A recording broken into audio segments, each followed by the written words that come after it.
দীক্ষাস্নান গ্রহণকারী কেউই প্রেরণকর্ম থেকে দূরে নয়, বলেন পোপ লিও চতুর্দশ।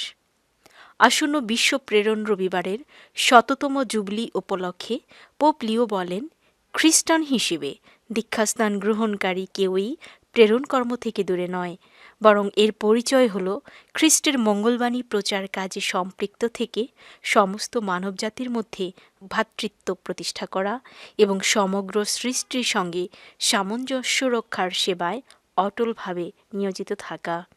এছাড়া বিশ্ব প্রেরণ দিবস উপলক্ষে তিনি ঐক্য ও শান্তির আহ্বান জানান। তিনি ক্রমবর্ধমান সংঘাতে ভরা বিশ্বের সকল শান্তিপূর্ণ হৃদয় এবং পারস্পরিক সম্প্রীতির প্রয়োজনীয়তা তুলে ধরেন। উল্লেখ্য, খ্রিস্টে আমরা এক হয়ে প্রেরণ কর্মে ঐক্যবদ্ধ হই। এই মূল সুরের উপর ভিত্তি করে বিশ্ব প্রেরণ রবিবার দিবসটি চলতি বছরের ১৮ অক্টোবর পালন করা হবে।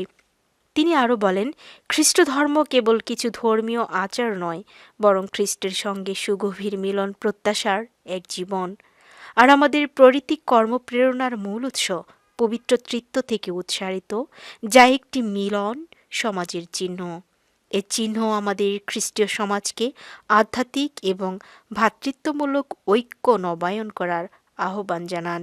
এই আহ্বান আমাদের আরও নির্দেশ করে যে আমরা দীক্ষাপ্রাপ্ত সন্তানগণ জীবন পরিস্থিতি অনুযায়ী সুসমাচার প্রচারের একনিষ্ঠ অংশীদার।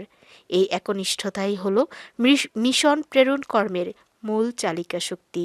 সর্বশেষে বাণী প্রচার কাজে নিয়োজিত সকল মিশনারিদের জন্য প্রার্থনার আহ্বান জানান, যেন তারা পৃথিবীর সকল প্রান্তের মানুষের কাছে ঈশ্বরের মঙ্গলবাণী পৌঁছে দিতে পারেন।